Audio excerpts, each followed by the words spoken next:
Bethesda குளமும் நம்பிக்கையின் செய்தியும் இயேசு பெதஸ்தா குளத்திற்கு வந்தபோது 38 ஆண்டுகளாக வியாதிப்பட்டிருந்த ஒரு மனிதனைச் சந்தித்தார். நோயாளிகள் மற்றும் நம்பிக்கையற்றவர்களின் கூட்டத்திற்கு நடுவே படுத்திருந்த அந்த மனிதன் இதயம் நொறுங்கும் வார்த்தைகளால் தன் வேதனையை வெளிப்படுத்தினான். ஐயா, தண்ணீர் கலக்கப்படும்போது என்னை குளத்தில் இறக்கிவிட எனக்கு ஒருவரும் இல்லை. யோவான் 5:7. மக்கள் சூழ்ந்திருந்தும் தனிமையாயிருந்த அவன் மற்றவர்கள் சுகம் பெற்றுச் செல்வதை பார்த்து கொண்டு தான் மட்டும் அப்படியே இருக்கிறோமே என்ற ஏமாற்றத்தோடு வாழப் பழகியிருந்தான். பிரியமானவர்களே, நம்மில் பலருக்கு எனக்கு யாரும் இல்லை என்று சொல்வதன் வலி தெரியும். உதவுவதற்கோ புரிந்து கொள்வதற்கோ வாய்ப்புகள் வரும்போது நம்முடன் நிற்பதற்கோ யாரும் இல்லாத நிலை அது. வியாதி, பணப்பிரச்சனை, ஊழிய சோர்வு, குடும்பச் சிதைவு அல்லது பதிலளிக்கப்படாத ஜெபங்கள் என அது எதுவாகவும் இருக்கலாம்.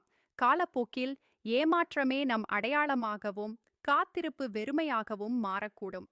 ஆனால் இயேசு அந்த மனிதனிடம் ஏன் உனக்கு யாரும் உதவவில்லை என்று கேட்கவில்லை. மாறாக, நீ சொஸ்தமாக விரும்புகிறாயா? யோவான் 5:6 என்றே கேட்டார். ஒரு மனிதன் வந்து உதவும்போது அல்ல, இயேசுவை சந்தித்த போதே அவனுக்கு சுகம் ஆரம்பமானது. பெதஸ்தா குளத்திலிருந்த அந்த மனிதனைப் போல யார் உங்களுக்கு உதவத் தவறியது என்பதைக் கொண்டு உங்கள் எதிர்காலத்தை தீர்மானிப்பதை நிறுத்துங்கள். மனித உதவி முடிவடையும் இடத்தில்தான் இயேசு செயல்படத் தொடங்குகிறார். எழுந்திரு, உன் படுக்கையை எடுத்துக்கொண்டு நட.